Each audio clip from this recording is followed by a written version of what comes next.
When you look at yourself in the mirror, what do you see? Do you admire that person that you look at?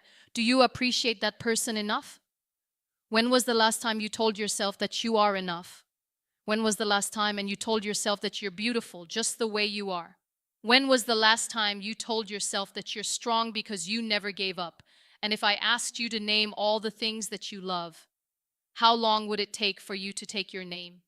The conversations that we have with ourselves when there is no one around, when we are looking at ourselves in the mirror without filters, without makeup, just you with yourself.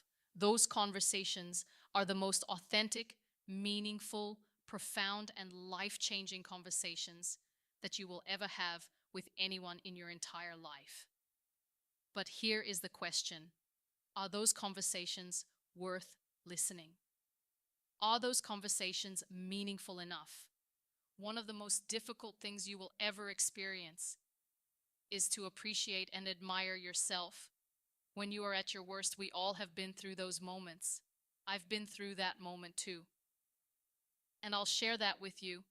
I remember when I sat in the wheelchair for the first time, and I looked at myself in the mirror.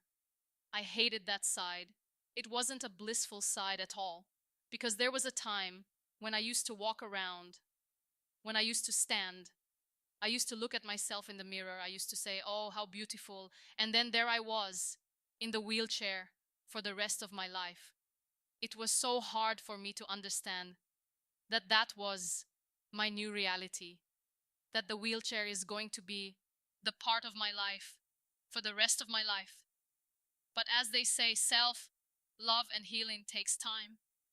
I remember when I sat in the wheelchair for the first time, and when I looked at myself in the mirror, I told myself that this is what it is.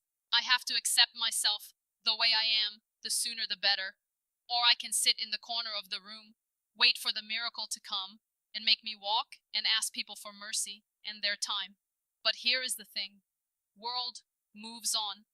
No one has time for you. So, I decided that I'm going to accept myself the way I am. It will be hard, but I'm going to do it and I'm not going to give up. So when I was at my worst, I did not fall prey to self-doubt, and I believed in self-acceptance and self-love in that moment. And trust me, those words truly made my reality. The words that I used for myself became my own reality. I've always talked about self-love, and a lot of people ask me that, how do you define self-love?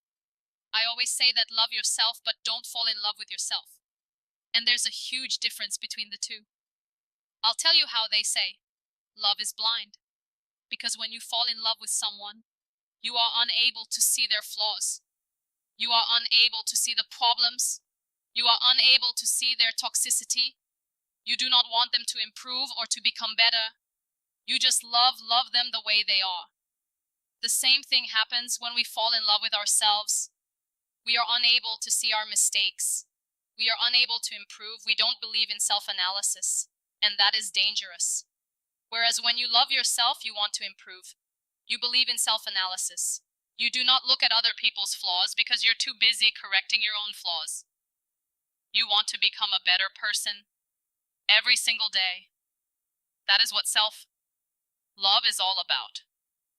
So if you manage to admire, appreciate, and encourage the person you see in the mirror, trust me, no power in this world will ever be able to shake your self-confidence and your self-love. So accept yourself and remember the words that you use for yourself. When you look at yourself in the mirror, those words become your reality. So make sure that the conversation and self-talk that you have with yourself is worth inspiring and worth listening to.